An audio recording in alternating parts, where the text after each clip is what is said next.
Hi guys, welcome back to new mommies lifestyle. कैसे हैं आप लोग? If you are new here, I am Pushpa. I hope you all are good and safe. आज के इस video में मैं एक बहुत ही बड़ा अनाउंसमेंट करने वाली हूँ और ये भी बताने वाली हूँ कि इसके पीछे स्टोरी क्या थी, और वो है मेरे दूसरे प्रेगनेंसी की स्टोरी और कैसे शुरुआत हुई, क्या क्या चीज़ें हुई, वो सारी चीज़ें मैं डिस्कस करूंगी। और आपको आगे मेरे चैनल पे मेरी सेकंड प्रेगनेंसी की जर्नी के व्लॉग्स भी देखने को मिलेंगे। तो मेरे चैनल पे बने रहें और ऐसे ही प्यार करते रहें जैसे आप मेरे पहले के वीडियोस को करते हैं। तो चलिए वीडियो को स्टार्ट करते हैं। उसके पहले अगर आपने मेरे चैनल सब्सक्राइब नहीं किया तो मेरे चैनल को सब्सक्राइब जरूर कर ले। वीडियो पसंद आए तो वीडियो को लाइक जरूर करें। So without any delay let's start the video. So guys, इस वीडियो को बनाने के लिए मैंने बहुत ज़्यादा टाइम ले लिया है, क्योंकि हमारे घर में ये मान्यता है कि जब तक आपका फर्स्ट ट्राइमेस्टर कंप्लीट नहीं हो जाता तब तक आप किसी को भी कुछ भी आप शेयर नहीं कर सकते हो, क्योंकि ऐसा मेरे घर में चलते आ रहा है बहुत टाइम से। तो मैं ये सारी चीज़ें फॉलो करती हूँ और मैंने अपना फर्स्ट ट्राइमेस्टर ख़त्म होने के बाद ही ये रिवील किया है कि मेरी दूसरी प्रेगनेंसी की जर्नी स्टार्ट हो चुकी है। तो गाइज, आपको बहुत सारी चीज़ें देखने को मिलेगी और आगे की वीडियोस में आपको मैं ये भी बताऊंगी कि मेरे दोनों प्रेगनेंसी में क्या क्या डिफरेंस है, मेरे लड़के की प्रेगनेंसी से ये वाली प्रेगनेंसी किस तरीके से मैच हो रही है या डिफरेंट है। सारी चीज़ें आपको देखने को मिलेगी, तो आप मेरे वीडियो को ज़रूर देखें, आगे के वीडियोज़ को। तो गाइज, मैं दूसरी प्रेगनेंसी की छोटी सी स्टोरी आपके साथ शेयर करती हूँ, क्योंकि ये मेरी अनप्लान्ड प्रेगनेंसी थी। तो मुझे समझ नहीं आ रहा था कि मैं इस चीज़ को कैसे आपके साथ शेयर करूंगी। फिर भी मैंने बहुत सारी चीज़ें जो भी मेरे साथ हुई है उसका छोटा छोटा आपको मोमेंट मैं इसमें शेयर करने वाली हूँ कि कैसे कैसे क्या क्या हुआ। सबसे पहली चीज़ तो मैं आपको ये बता दूं कि ये जो प्रेगनेंसी है उसके लिए सच में मैंने कोई प्लानिंग नहीं की थी, क्योंकि मेरा बेबी अभी बहुत छोटा है। मेरा बेबी अभी 2.5 साल का है, 3 साल होने वाला है उसको। प्रेगनेंसी जो है मेरी दोनों की दोनों ही बिल्कुल सेम है। मतलब वो जो मेरी प्रेगनेंसी थी वो मेरी 15 अक्टूबर को मैंने लास्ट मुझे पीरियड्स आए थे, और ये जो प्रेगनेंसी हुई ये 13 अक्टूबर को मेरा लास्ट पीरियड आया है। तो बिल्कुल एक ही टाइम पे दोनों प्रेगनेंसी मेरी हुई है। तो मुझे ऐसा लग रहा था बार बार कि शायद ये मेरे मन से नहीं हुआ है तो ये भगवान के मन से हुआ है, इसीलिए मैंने इसको रखना सोचा और मैंने सोचा कि ये प्रेगनेंसी में कंटिन्यू करूँगी। गाइज, अभी बेबी बहुत ज़्यादा छोटा है, इसीलिए मतलब थोड़ा सा मुझे ज़्यादा टेंशन हो रही थी इस चीज़ के ऊपर कि पता नहीं मैं कैसे करूँगी, क्योंकि मैं हमेशा ही अकेले रहती हूँ अपने हस्बैंड के साथ, मेरे साथ कोई हेल्प करने वाला नहीं है। तो मुझे बहुत ज़्यादा समस्या होती है। और ऐसे जगह पे फ़िलहाल मैं अभी रह रही हूँ जहाँ पे मुझे ना कोई मेड मिल रही है ना कोई हेल्पर मिल रही है, तो बहुत ज़्यादा समस्या हो रही है अभी मेरे साथ। तो मुझे यही चीज़ सोच सोच के थोड़ा सा टेंशन हो रहा था कि मैं आगे कैसे इसको कैसे कैसे करके कंप्लीट करूँगी, कैसे इसको मैं मैनेज करूँगी, क्योंकि मेरा बेबी जो है वो अभी इतना छोटा है कि अभी स्कूल भी नहीं जाता है। तो मैंने फिर बहुत सारी चीज़ें सोची कि जब तक ये बेबी आएगा तब तक वो स्कूल भी जाने लगेगा। सारी चीज़ें जब भगवान ने सोच के दी है तो मुझे इसे हटाना नहीं चाहिए, इसे कंटिन्यू करना चाहिए। और उन दिनों मेरे घर में छठ पूजा का कार्यक्रम चल रहा था गाइस। हमारे बिहारियों में सबसे इम्पॉर्टेंट जो हमारे यहाँ त्योहार होता है वो होता है छठ पूजा, और वही उस टाइम पे चल रहा था। तो मैंने मेडिसिन ले लिया था ताकि पीरियड रुक जाए, पीरियड डिस्टर्ब ना करे उस पूजा में, क्योंकि अगर हमें पीरियड्स आ जाते हैं तो हमें बिल्कुल भी अकेले रहना पड़ता है, साइड में रहना पड़ता है। हम छठ पूजा के कोई भी फंक्शन में शरीक नहीं हो सकते, फंक्शन का कोई भी काम है, रिचुअल्स है, उसमें हम नहीं लग सकते हैं। तो उस टाइम पे काफ़ी ज़्यादा अजीब फील होता है, इसीलिए मैंने सोचा कि 4 दिन की पूजा है तो मैं मेडिसिन ले लेती हूँ 4 दिन तक, और उसके बाद पीरियड्स आ जाएंगे। तो ये जो मैंने मेडिसिन लिया और उसके बाद मुझे पीरियड्स आए ही नहीं। मैं वेट कर रही थी। उसके बाद फिर हम लोग कहीं ट्रेवल कर रहे थे, मतलब 2-4 दिन के लिए मैं कहीं बाहर घूमने चली गई थी, और वो भी अचानक से ही प्लान बना। तो इसी कारण मैं पीरियड जो मिस हुआ तो मैं टेस्ट ही नहीं कर पाई। और जब मैं वापस आई तो 1 वीक मेरा ऑलरेडी निकल चुका था। मतलब जिस टाइम पे मेरा पीरियड मिस हुआ है उसी दौरान मुझे ऐसा फील हो रहा था कि मेरा जो ब्रेस्ट वाला एरिया है वो काफ़ी ज़्यादा मुझे हेवी लग रहा है। मेरा पेट के नीचे में मुझे काफ़ी ज़्यादा पेन रहने लग गया था। तो ये 2 चीज़ से मुझे ये महसूस हो रहा था कि शायद मेरी प्रेगनेंसी हो गई है। और क्योंकि ये एक बहुत ही बड़ा मुझे मतलब सिम्टम्स है। मेरे पहले प्रेगनेंसी में भी मुझे हुआ था और मेरे दूसरे प्रेगनेंसी में भी मुझे हुआ।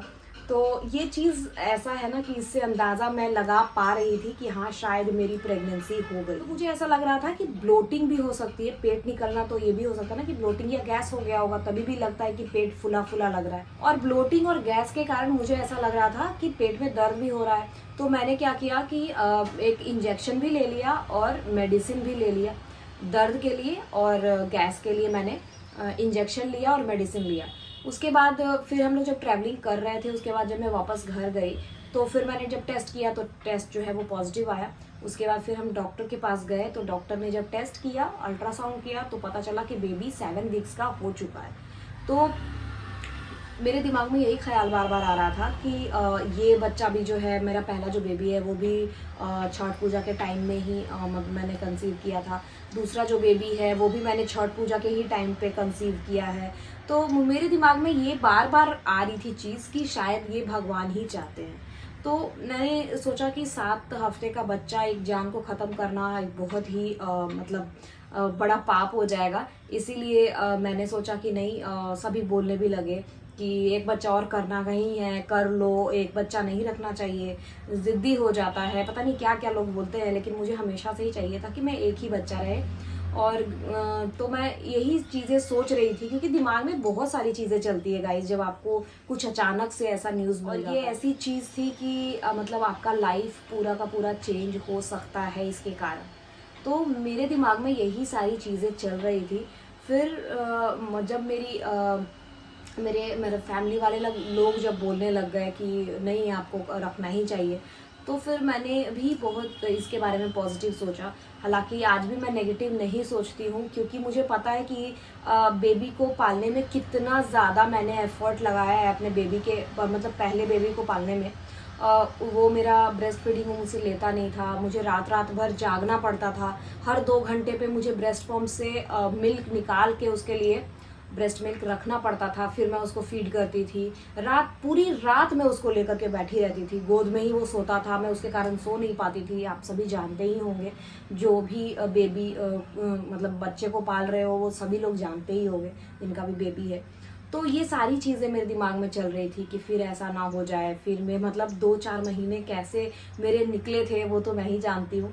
तो मैंने बहुत स्ट्रगल किया है अपने बच्चे को पालने में गाइस, और वो भी शुरुआती दिनों में ही बहुत ज़्यादा स्ट्रगल किया है। बाद में तो खैर बच्चा और ही बदमाशी हो जाता है, शैतानियाँ करने ही लग जाता है। लेकिन उन दिनों में भी मैंने बहुत स्ट्रगल किया। तो बहुत सारी चीज़ें दिमाग में चल रही थी, फिर भी मैंने ये डिसीज़न ले ही लिया कि नहीं, मुझे ये बेबी भी रखना है। अब बहुत सारे लोग मुझसे ये बोलते भी हैं कि कैसे करोगी पुष्पा, मतलब अभी तो तुम्हारा बेबी यही बहुत छोटा है। फिर मैं सोचती हूँ कि नहीं, हो जाएगा, सब हो जाएगा। अपने आप को मैं रिलैक्स कर देती हूँ, अपने आप को मैं थोड़ा सा मोटिवेट कर लेती हूँ कि नहीं, मैं कर लूँगी। तो मैं यही अभी भी मेरे दिमाग में यही ख्याल आ रहा है कि मैं कैसे करूँगी। और मैं आप लोग के साथ ये वीडियो बहुत दिन से शेयर करना चाहती थी और मुझे टाइम ही नहीं मिल रहा था, क्योंकि होली आ गई, बहुत सारा फंक्शन है, फिर मुझे बार बार डॉक्टर के पास जाना पड़ता था हर महीने, इतने सारे स्कैनिंग्स वगैरह, मतलब टेस्ट ये सब करा करा के मैं थक चुकी थी। मैं सोच रही थी अब बनाऊंगी। ऐसे भी मुझे ये जो जर्नी है वो आपको स्टार्टिंग से लेकर के एंड तक दिखानी थी, बट मैं जब तक मेरा फर्स्ट ट्राइमेस्टर निकल नहीं जाता तब तक मैं आपके साथ ये चीज़ शेयर नहीं कर सकती थी। इसीलिए मैं वेट भी कर रही थी कि कैसे मेरा जल्दी से फर्स्ट ट्राइमेस्टर निकल जाए, ताकि मैं ये न्यूज़ आपके साथ शेयर करूं। और आप भी ज़रूर मुझे कमेंट करके बताना कि जब आपकी ऐसे अनवांटेड प्रेगनेंसी हो गई होगी, या आप नहीं प्लान कर रहे होंगे बेबी और आपको बेबी रखना पड़ा, तो कैसे आपने मैनेज किया। ये सारी चीज़ें आप मेरे साथ शेयर ज़रूर करना। कोई भी मेरे लिए एडवाइस हो तो आप प्लीज़ मुझे कमेंट करके ज़रूर बताना, क्योंकि आप जब मुझे कमेंट करते हो तो मैं काफ़ी अच्छा फील करती हूँ, क्योंकि मुझे बहुत सारे एडवाइजेस मिलते हैं जो मतलब मुझे काफ़ी ज़्यादा पसंद आते हैं। क्योंकि गाइज़ मैं भी एक नॉर्मल लड़की हूँ और मैंने यूट्यूब की जर्नी कभी स्टार्ट करने के लिए नहीं सोचा था। जब मेरी मतलब प्रेगनेंसी जब ख़त्म हो गई, डिलीवरी हो गई, तो बेबी जब सोया रहता था तो मुझे कोई काम ही नहीं करने के लिए समझ में आता था। मैं सोचती थी कि मैं क्या करूं, मतलब ऐसा टाइम हो गया था उस टाइम पे, क्योंकि मैंने जॉब भी छोड़ा हुआ है और मैं अकेले ही रहती थी। तो मैं सोचती थी कि मैं क्या करूं जिससे मुझे अच्छा फील हो। तो फिर मैंने एक दिन अपनी प्रेगनेंसी की स्टोरी से वीडियो बनाना स्टार्ट कर दिया, और जो भी चीज़ें मेरे लाइफ में, जो भी प्रॉब्लम्स वगैरह मैंने फेस किया था, वो सारी चीज़ें मैंने आपके साथ शेयर करना शुरू कर दिया। जो मैंने गलतियां करी थी वो भी मैं आपके साथ शेयर करती हूँ, ताकि वो गलतियां आप ना करें। और प्लीज़ मुझे एडवाइस ज़रूर करें कि आपने, अगर आपकी मतलब 2 प्रेगनेंसी हो चुकी है, तो आप कैसे कैसे चीज़ें मैनेज करते हो, ताकि वो सारी चीज़ें मैं भी कॉपी कर पाऊँ। तो गाइज़, नेक्स्ट आपको व्लॉग भी मेरे देखने को मिलेंगे कि मेरा डेली रूटीन क्या है मेरी सेकंड प्रेगनेंसी में। तो मेरे वीडियोस को ज़रूर देखें और कमेंट करके ज़रूर बताएं कि कैसा आप लोगों को लग रहा है मेरा वीडियो। गाइज, यही था आज का वीडियो। कैसा लगा वीडियो कमेंट करके ज़रूर बताना। कुछ भी पूछना चाहते हो, अगर पर्सनली भी अपने बेबी के बारे में कुछ पूछना चाहते हो, एडवाइस लेना चाहते हो, तो आप मुझे इंस्टाग्राम पे डायरेक्टली मैसेज भी कर सकते हो। लिंक नीचे डिस्क्रिप्शन है, मैं पेज पे भी आपको अपना इंस्टाग्राम का आईडी दे दूँगी।